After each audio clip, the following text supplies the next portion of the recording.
प्यारे बच्चों, आप सभी का स्वागत है। आज हम चैप्टर अवकलज के अनुप्रयोग के अंतर्गत एक प्रश्न हल करेंगे। वो प्रश्न है कि एक घन का आयतन 8 सेंटीमीटर क्यूब पर सेकंड की दर से बढ़ रहा है। पृष्ठ क्षेत्रफल किस दर से बढ़ रहा है कि जबकि इसके किनारे की लंबाई 12 सेंटीमीटर है।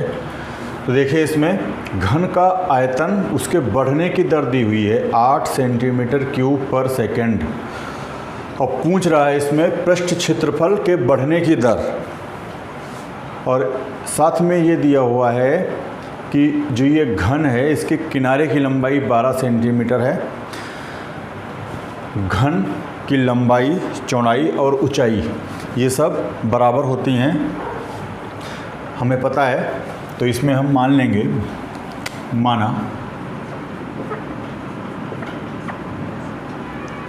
घन की भुजा बराबर x, घन का आयतन, आयतन को हम वॉल्यूम कहते हैं, तो इसको v मान लेंगे। घन का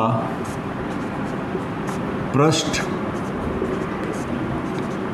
क्षेत्रफल बराबर, पृष्ठ क्षेत्रफल यानी कि सरफेस एरिया, तो इसको S मान लिया, कैपिटल S।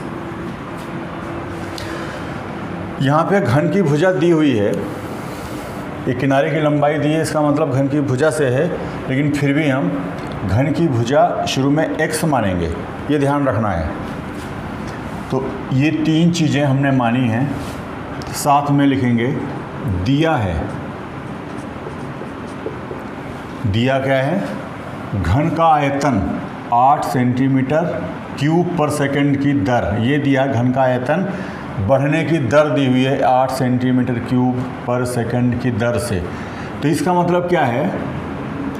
आयतन हमने v माना है, और ये v किस स्पीड से बढ़ रहा है ये दिया हुआ है, यानी कि dv अपॉन dt बराबर 8 सेंटीमीटर क्यूब पर सेकंड। यहाँ इस तरीके से लिखना है, और क्यों लिखना है ये बताया मैंने, क्योंकि ये आयतन जो है वो बढ़ रहा है, उसमें दर दी हुई है बढ़ने की, वो दी है 8 सेंटीमीटर क्यूब पर सेकंड। तो ये बढ़ने की दर, आयतन के बढ़ने की दर हम लिखेंगे dv अपॉन dt, क्योंकि समय के साथ बढ़ रही है ना, जैसे जैसे समय बढ़ रहा वैसे वैसे आयतन बढ़ रहा, तो इसका मतलब dv अपॉन dt ये दिया हुआ है। तो एक तो ये चीज़ दी है, और ज्ञात करना है पृष्ठ क्षेत्रफल किस दर से बढ़ रहा है, और ये ज्ञात करना है, ये भी लिख देते हैं यहाँ पे।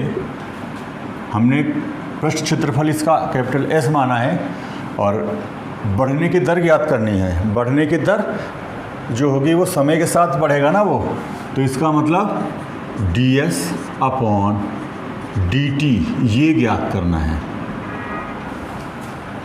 तो ये सारी चीज़ें हमने लिख ली, और क्या ज्ञात करना है वो भी लिख लिया। अब आते हैं घन का आयतन, यानी कि v बराबर, फार्मूला क्या होता है घन के आयतन की? भुजा का क्यूब। भुजा हमने x मानी है, तो ये हो जाएगा x क्यूब। अब यहाँ पे v फलन है x का, तो क्या करेंगे, इसको किसके सापेक्ष इसका अवकलन करेंगे? t के सापेक्ष या x के सापेक्ष? x के सापेक्ष करिए। जब x के सापेक्ष करेंगे तो क्या आ जाएगा? dv बाई dx बराबर 3x स्क्वायर। लेकिन यहाँ पे नोट ये करना है कि यहाँ पे dv बाई dt दिया हुआ है, तो t के सापेक्ष अवकलन कीजिए। यहाँ पे लिखिए t के सापेक्ष अवकलन करने पर, अवकलन करने पर क्या मिल जाएगा?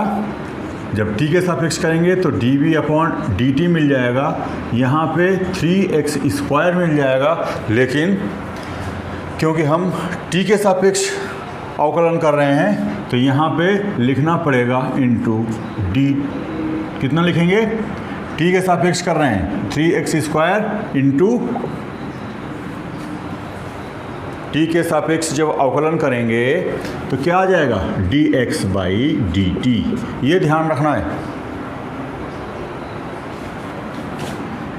इसको एक अगर मान लें हम,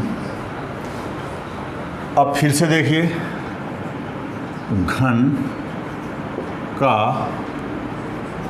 पृष्ठ क्षेत्रफल ये क्या होता है? अगर घनाभ का याद हो, घनाभ का पृष्ठीय क्षेत्रफल क्या होता है? 2 ब्रैकेट के अंदर LB + BH into HL plus HL।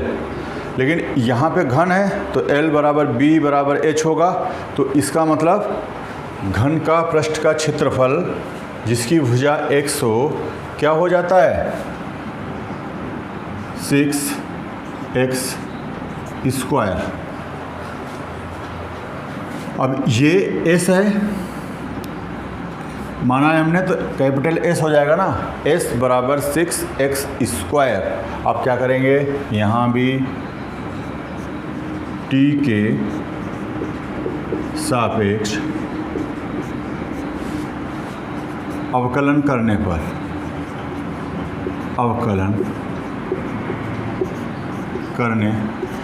जब हम t के सापेक्ष अवकलन करेंगे तो हमें मिल जाएगा ds/dt बराबर 12x इंटू, जैसे इसमें किया था, dx/dt।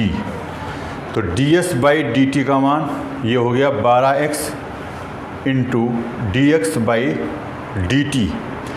अब देखिए, जो ये हमने ऊपर लिखा था dv/dt बराबर 3x² इंटू dx/dt, तो समीकरण 1 से dx/dt का मान समीकरण 2 में रख दो तो क्या मिलेगा? क्योंकि हमें ds/dt ज्ञात करना हो, तो ds/dt बराबर 12x गुणा, यहाँ पे dx/dt है, मैंने अभी बताया समीकरण 1 से dx/dt का मान क्या हो जाएगा? Into 1/3x² dv/dt। ये करके देखिएगा, इतना ही आएगा। dx/dt की जगह पे हम इससे लिख सकते हैं dx/dt बराबर, ये 3x² चला जाएगा हर में, तो 1/3x² इंटू dv/dt आ गया। अब क्या करेंगे? ds/dt बराबर 12, ये जो x है, x से एक x काट दो तो कितना मिलेगा? और 3 से ये काट दो, ये मिला हमें 4/x गुणा dv/dt। और dv/dt हमें दिया हुआ है 8 cm³/s, यानी कि 8,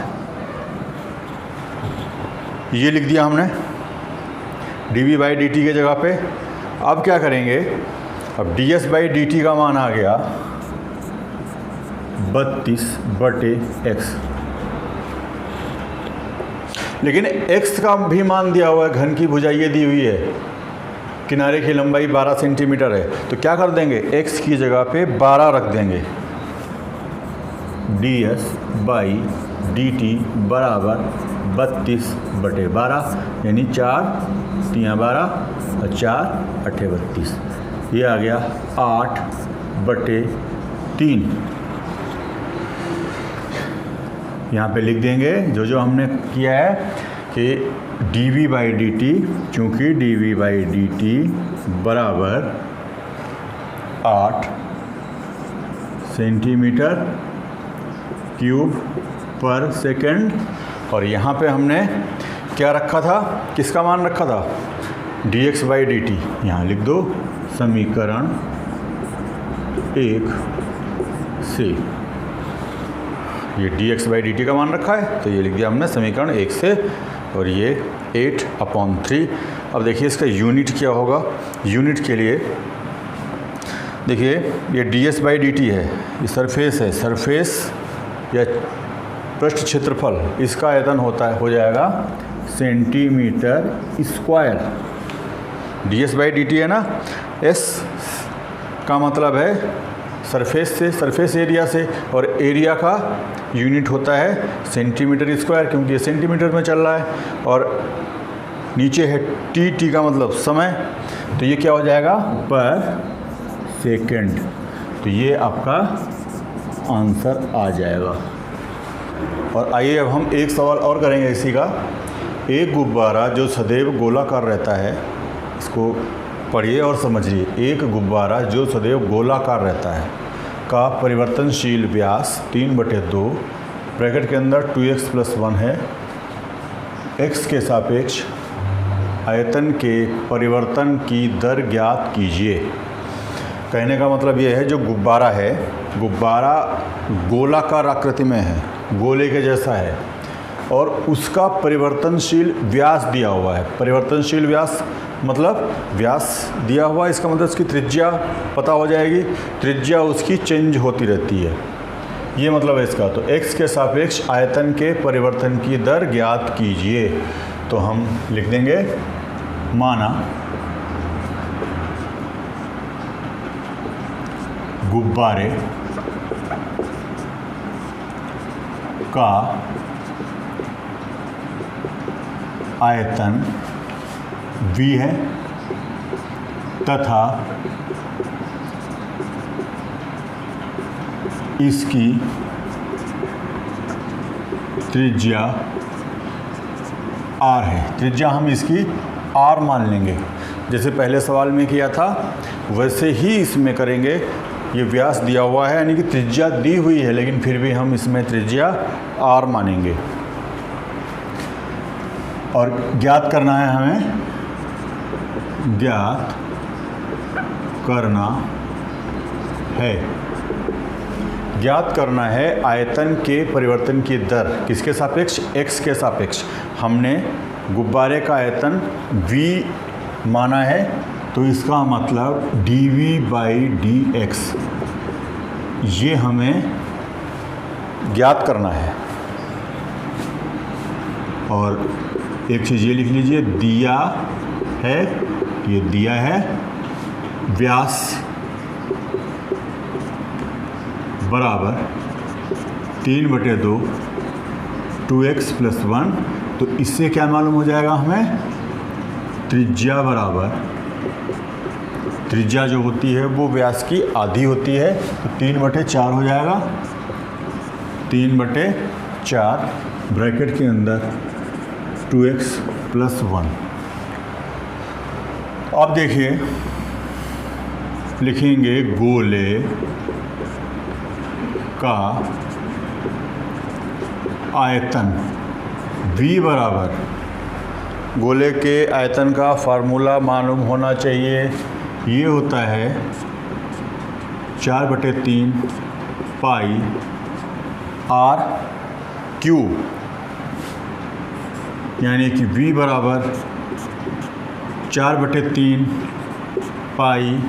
अब यहाँ पे क्योंकि हमें dv/dx ज्ञात करना है, यहाँ पे dv/dr की कहीं भी ज़रूरत नहीं है, तो हम r की जगह पे जो r का मान है, यानी कि त्रिज्या का मान है, यही तो है त्रिज्या, तो इसकी वैल्यू रख देंगे पाई r³, यानी 3/4 2x + 1 इस पूरे का क्यूब।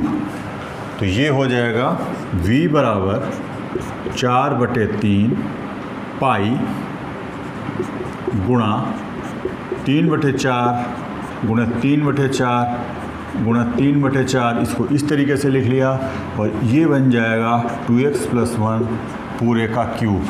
ये देखिए 4 और 4 3 और 3, यानी v मालूम हो गया हमें 3 3 जा 9/16 पाई,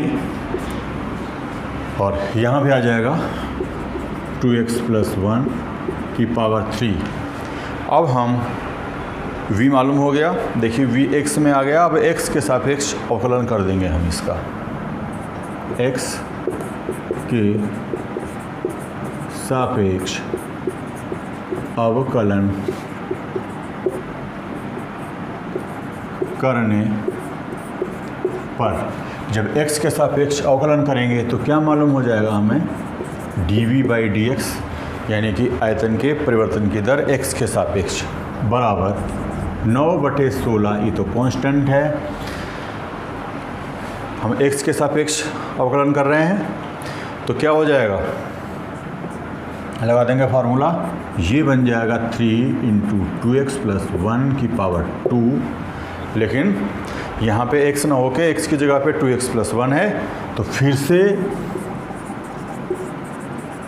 2x + 1 का अवकलन करेंगे तो ये हमें मिल जाएगा dv/dx बराबर 9 × 3 27 π/16 गुणा 2x + 1 का होल स्क्वायर इंटू, जब हम 2x + 1 का x के सापेक्ष अवकलन करेंगे तो 2x का तो अवकलन हो जाएगा 2 और 1 का हो जाएगा 0, यानी 2 + 0 आएगा। तो मैंने सीधे यहाँ पे 2 लिख दिया है, लिख सकते हैं, 2 से कट जाएगा ये, तो ये मिल जाएगा हमें dv/dx बराबर 27 π/8 ब्रैकेट के अंदर 2x + 1 पूरे का होल स्क्वायर।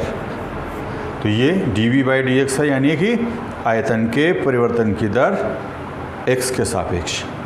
तो ये हमें मालूम हो गया, तो ये आंसर आ जाएगा हमारा।